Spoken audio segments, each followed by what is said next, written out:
Hi guys, David and Tony Zargami with Zargami Group at Keller Williams Real Estate.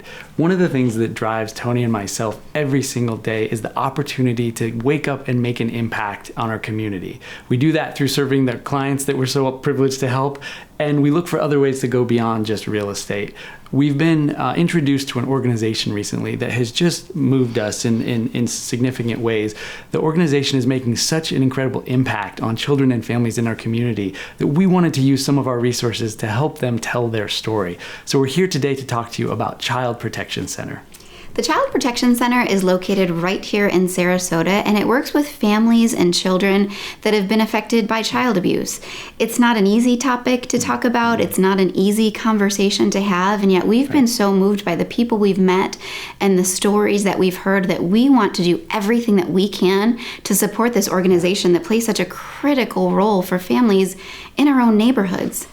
That's absolutely right. What you're about to see is an incredibly powerful video where a very brave individual was strong enough to stand up and tell her story about how she and her family were impacted so positively through a terrible experience by the work of the Child Protection Center. So please watch this and consider joining with us in support of this incredible organization. Thank you. I grew up with my parents. I have a brother who is about 3.5 years younger than me. My father is in law enforcement here in the community, and my mom stayed at home with us.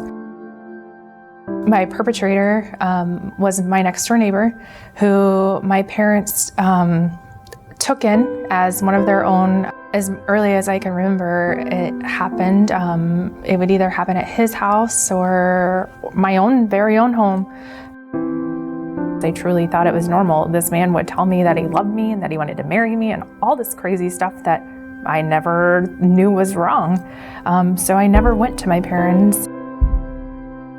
One summer, I was probably 8 or 9 years old. My brother and I were swimming in the pool, and my brother touched my leg. And I said something to the nature of, "That's how George touches me." And my mom, I remember my mom freaked out and she called my dad, and all I remember are police cars swarming our house. The event of him having sexual intercourse with me every day had ended, and he was in jail, but it opened up a whole new string of emotions because you relive those events every day. So that it triggers a whole bunch of emotions and nightmares, and I mean, it's a lot. And I started seeing therapists at CPC, so I essentially started therapy by the time I was 8 or 9 till the time I was 24.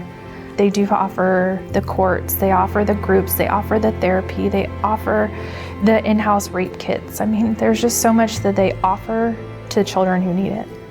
I knew that there were people that supported me, that knew kind of how to essentially guide all of us. I say us because my parents, I mean, that's one thing you don't think about when you think my parents hurt just as much as I did, and CPC helped us feel strong. They have a true passion for what they do and are wanting to make these children feel safe. His last time that he tried to get off probation, I made an appearance in court and he had no idea I was coming.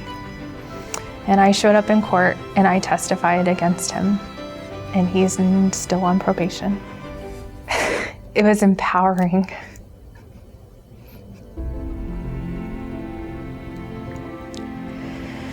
Because the voice that he took from me, I had it finally.